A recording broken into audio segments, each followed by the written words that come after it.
Welcome to Type Tune Tint. I'm Tom Kranz.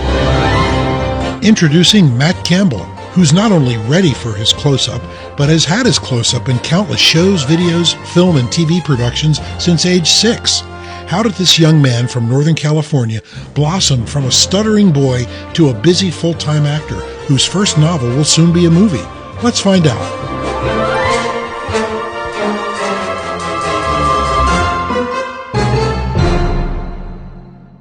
And I'm joined by Matthew Campbell, Matt, I'm not sure which one you prefer, but you'll tell me in a second, from your palatial estate in Los Angeles, California.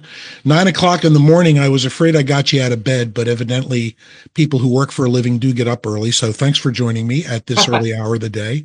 My pleasure, yes. Appreciate it. So we're here today on the occasion of Maddie's first novel, but writing is not how he started in life. Maddie is actually a working actor in Los Angeles / Hollywood. He's done a whole bunch of stuff, and I'm really curious what it was that drew you to writing, and we'll get to that. But let's start just with a little bit of background. So your website says that you've been acting since you were 6. What's that all about, and what did you do? So when I was 5, 6 years old, I had a pretty severe stuttering problem, like probably Joe Biden level. And my mom's friend ran this theater. So she was trying to get me to kind of come out of my shell. I was very withdrawn at that time because I was afraid if someone would talk to me, I would stutter and I would look foolish. So my mom's friend said, "Oh, just chuck him into theater and, just let him kind of learn and be with others, and he'll grow out of it." And that was kind of the start. My very first play, I was cast as Tiny Tim. I must have had 4 or 5 lines. I think I was 6 and a half years old.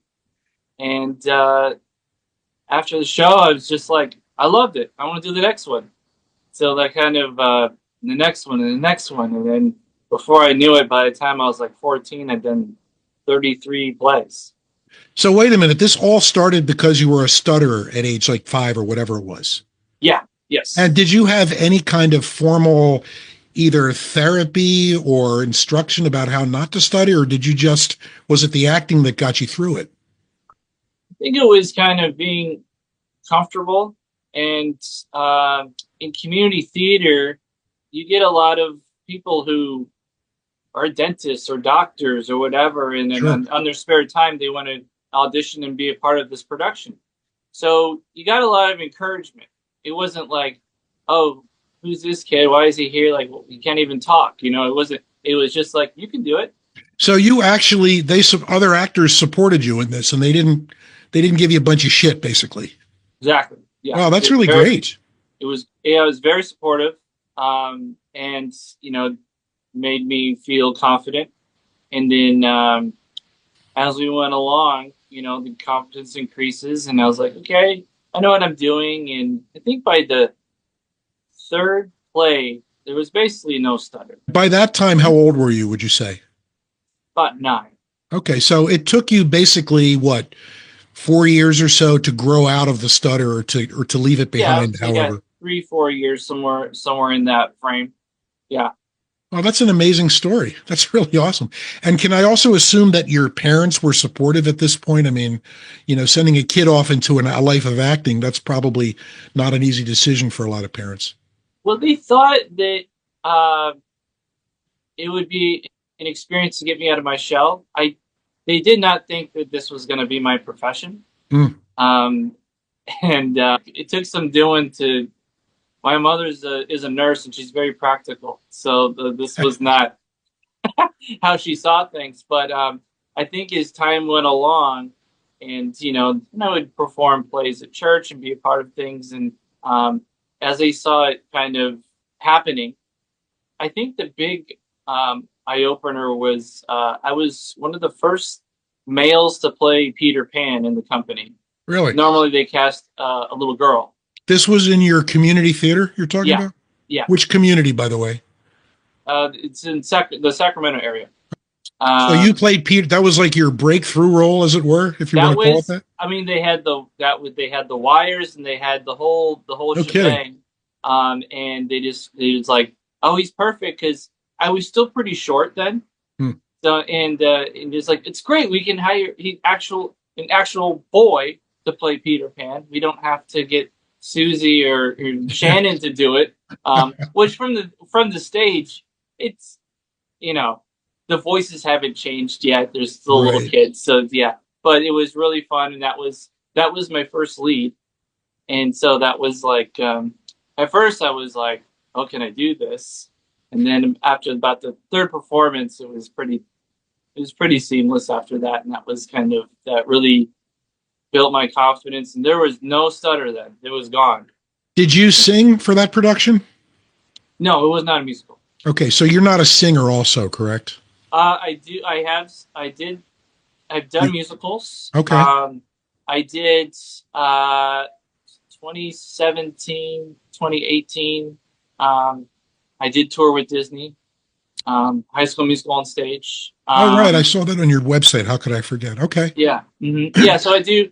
But when people ask me, because I auditioned for a fair amount of musicals, and I remember the Book of Mormon. They're like, "Oh, would you consider yourself an amazing singer?" I was like, "No, I consider myself like Disney level.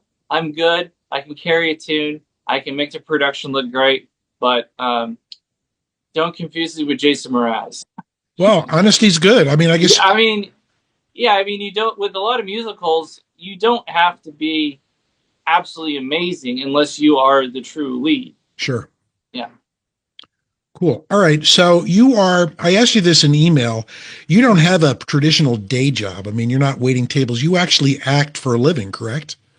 Yes, I've been really fortunate. I have had those jobs in the past, and I think even during the writer's strike, I was managing a restaurant, and so I'm not above like jumping in and doing that, but I really try as much as possible to be chasing the dream, chasing different jobs, and try and make it happen, because what I've found for myself and heard from other people is when you're at that bar job, it gets real comfortable.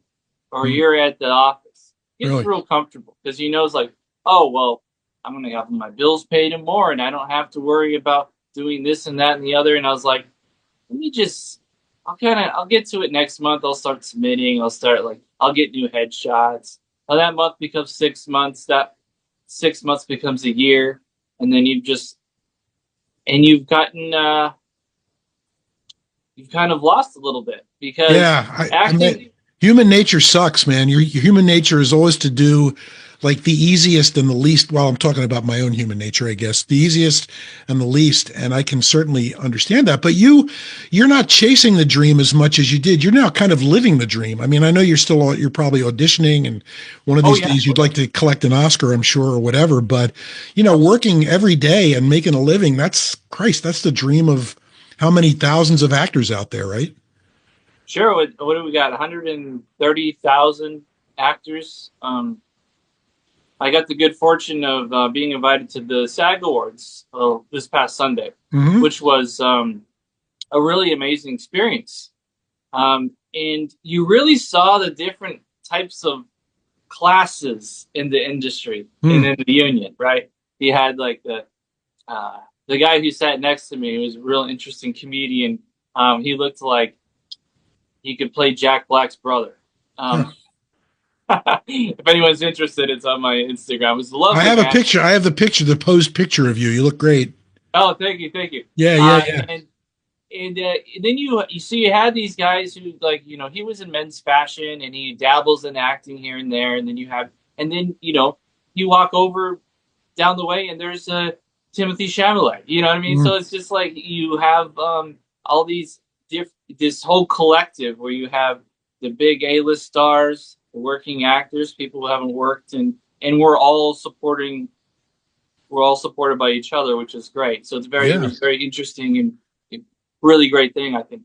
that's awesome. So since you were 6, of course, you started out doing theater, but now at the ripe old age of 30, you're old enough. I have kids your age, by the way. Won't go there. That's another podcast. But now that you're 30, you've done a ton of commercials. You've done music videos.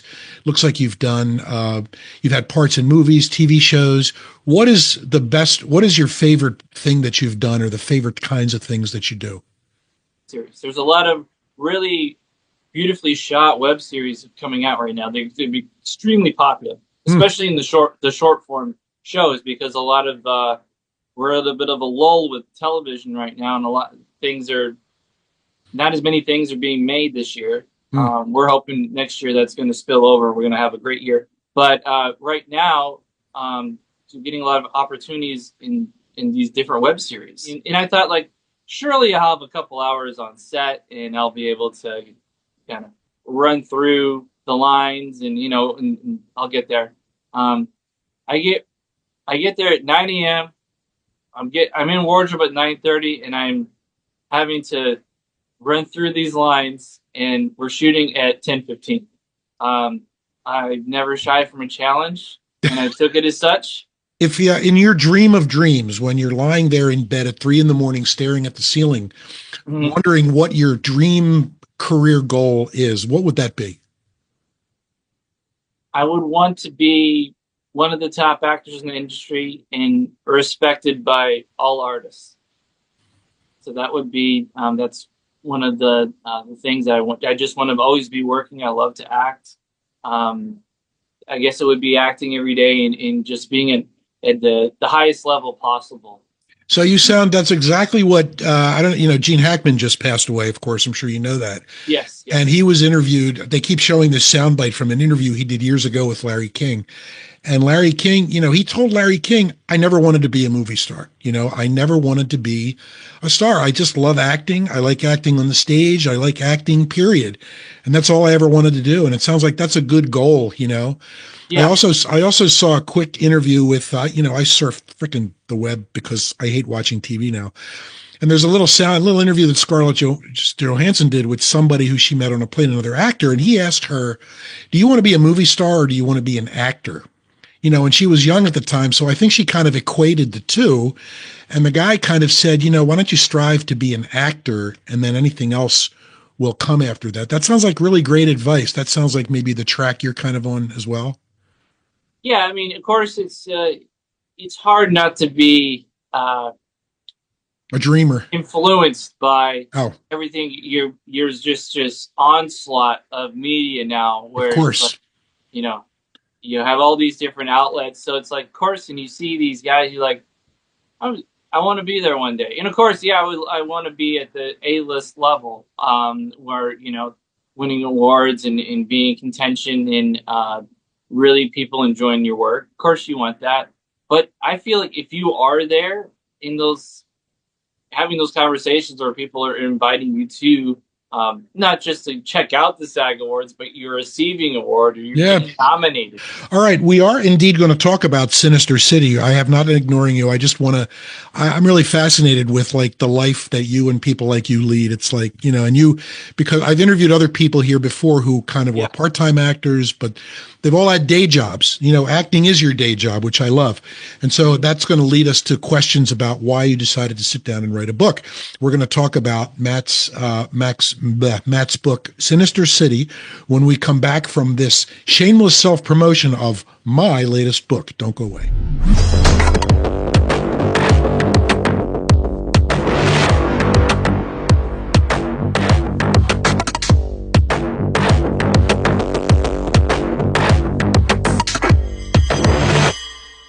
And we're back with Matt Campbell from Los Angeles, a working actor who a couple of years ago decided, I'm going to write a book now. Now, how come? So here's the book, Sinister City. It's been out for a couple of years. It's a novel. It's kind of a cross between, it kind of is a little reminiscent of The Hangover. There's a big chunk in the middle that's about young guys in their late teens and early 20s going to Vegas and getting drunk and getting in trouble. And there's also a plot about a mob hit and the father of one of them going into witness protection. They kind of all come together at the end. What was your inspiration for writing this? Why this particular idea? We had a Vegas trip, me and a couple of my buddies. They had been okay with me using their names and all this, of course. John and Carlos, and So names in the book, they're the real guys' names? yeah, yeah, Oh, yeah. damn. Okay. And the Alex was a male, but I changed the gender for this. It's more Yeah, interesting. she's like the one and only female protagonist in the book, by the Yeah, way. yeah, yeah. All right, keep going. I'm sorry to interrupt you. No, no, no, no. And I we went on this crazy trip, and people will find this hard to believe when you read the book and see the movie that's we got in development now. They're going to be shocked to realize some of the wildest scenes really did happen. Obviously, we kind of Hollywooded it up a little bit, and Yeah. this little exaggeration. But and we were coming back, and Carlos looks at me, and he says, "That was crazy." I was like, yeah, it was kind of like a movie, wasn't it? And just so much had gone on in 48 hours. And he goes, yeah, you should write it. And I was like, maybe I will. And so you did. And were you guys So, in about the same age as the characters in the book, late teens, early 20s? yeah. We probably, one or two of us, Mika was the one that was of age. Okay. But I think the rest of us were 19, 20. Okay, cool. And so the characters of Ron Campbell, who is the one who, so at the beginning of the book, I'll keep it really short here. The beginning of the book, a guy named Ron Campbell, he witnesses basically a mob murder. He goes into the witness protection program for 18 years because he basically rats out the guy who did the shooting, who ends up going to jail. Is he a real person also, or is that was what was made up to kind of facilitate the rest of the story? He is a combination of one of my acting directors from theater, my stepfather, and my dad molded together. All right. So the fact that the name is Campbell is not accidental, obviously. No. Okay. Ron's actually my stepfather's name. Gotcha. All right. but he's not a Campbell. But, and what did those people all think about being? Like your family and your friends? What did they think about the book? Were they cool with it? Were they pissed? No, they weren't. No one was upset. They thought it was amazing. Okay, that's great. They're like, dude, who would want to be a character in a Vegas action movie? That's awesome. They're like, so everyone was cool with it. Yeah, that's terrific. You wrote this book. How long did it take you to write it? I'll tell you the origin here. I wrote the screenplay first. The plan was the dream of mine was to write the Vegas comedy I always wanted to see on screen and to read in print. That was always my thought. And I wanted to have a video game. I wanted to build this whole like really exciting world. And my friend came to me and he said, Ron Howard's got this like writing contest. You should enter the Vegas thing you've been writing. At the time, it was kind of like, I was like, is this good? Is this, what is it? And then I was like, I got lasered in and I was like, okay, I'm doing this. So I entered it and I made the finals. So I was like, oh, I guess it is good. Ron Howard thought it was out of the 2.5 million scripts. He thought this was all right. Cool. So then I was like, it didn't make it through to the end, obviously. I'm sure a lot of other lovely manuscripts made it through to get produced. Yeah, but you got the encouragement you needed to keep going, I guess. Oh, right? Yes. Yeah. And I finished it. We did a stage reading of the film and all this excitement, and then we had the pandemic. Yeah. So right. I got the awesome opportunity to go to Australia and act on stage, and I was, as a lot of us remember, we had that 14-day quarantine. So I was locked in this hotel. The Australian Federal Army guy is outside the door. Yeah. You're not gonna leave. You're in there. And about the 5th day, because it's about we're talking, it's pretty severe jet lag. Talking like 19-hour time difference. Yeah. And so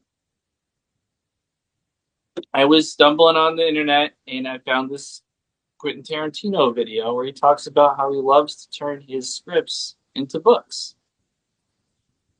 And I looked over, kind of side-eyed my laptop, and I was like, crickets playing on the TV. I was just like, I can't watch any more cricket.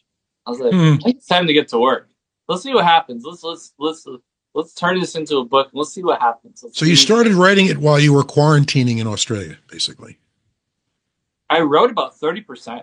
Yeah. So what I started to do is I would set up a day for myself. So usually about 8 a.m. I get my English breakfast, and it's very British. Would arrive, they knock on the door, I'd pick it up, they close the door. I'd have my breakfast 8 a.m.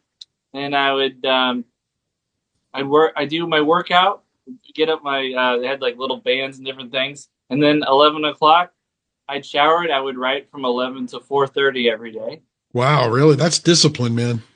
And it was and it kept me very inspired and on track. Mm-hmm. I can see that. Sure. So it's like, I took it as, okay, this is my writing assignment.